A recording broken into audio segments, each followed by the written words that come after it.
રાજા પરીક્ષિતનો પ્રશ્ન થાય કે ભગવાનને કોઈ ભેદ કેમ નથી?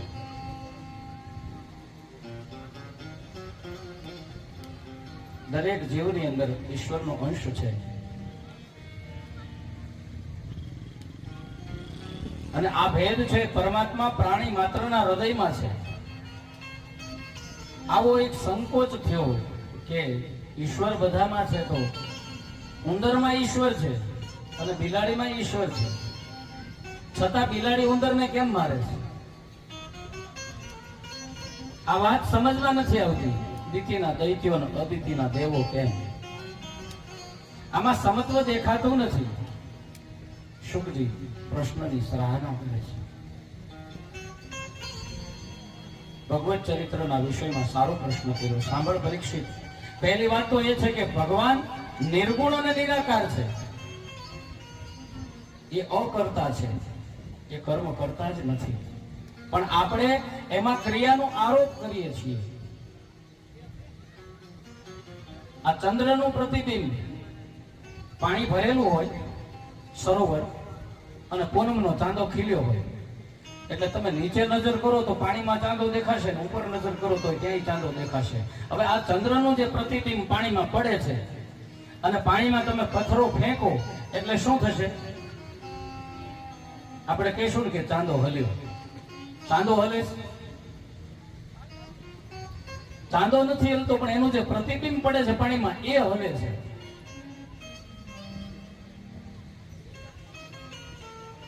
નહીતર છે તો એ જ ચાંદો. આ આપણી ભ્રાંતિ છે. આપણે અહીંથી અમદાવાદ જવા માટે નીકળીએ, ખીજડીયા જંકશન થી ટ્રેન પકડીએ અને ટ્રેન જેવી અમદાવાદના સ્ટેશન પર ઉભી રહે એટલે જે લોકોને અમદાવાદ ઉતરવાનું છે શું બોલશે? અમદાવાદ આવી ગયું. અમદાવાદ આવે છે.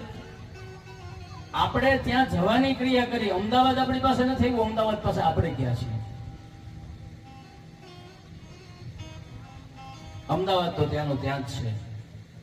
પણ છતાં આ બોલવાની જે આપણી ક્રિયા કરીએ છીએ આપણો એક આરોપ છે.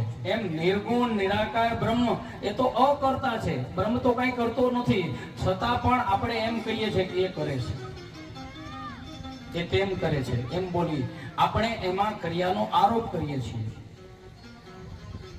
આ વેદાંતિનો મત છે. પ્રભુ કોઈને મારતો નથી અને મારે છે એને તારે છે અને તારે છે એને તો તારે જ છે. જ્યારે પ્રભુએ શિશુપાલની માથે પોતાનું સુદર્શન ચક્ર છોડ્યું, મસ્તક કપાયું, પણ એમાંથી એક તેજ નીકળ્યો. એ ક્યાં ગયું? તો કે કૃષ્ણ પરમાત્મામાં. એનો શત્રુ હતો, એને 100 ગાળો કરતા વધારે ગાળ આપી, ત્યાર પછી જ એને માર્યો, છતાં પણ એને તાર્યો. અને એ જે તારે એનું નામ જ ભગવાન.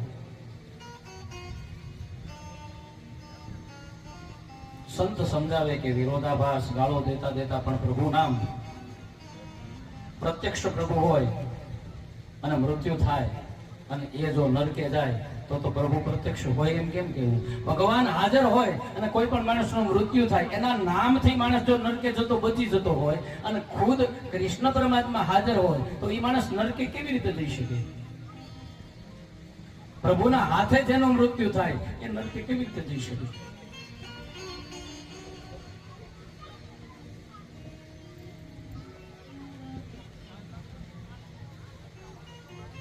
રાજા શિશુપાલ તો પ્રભુનો દ્વારપાળ છે.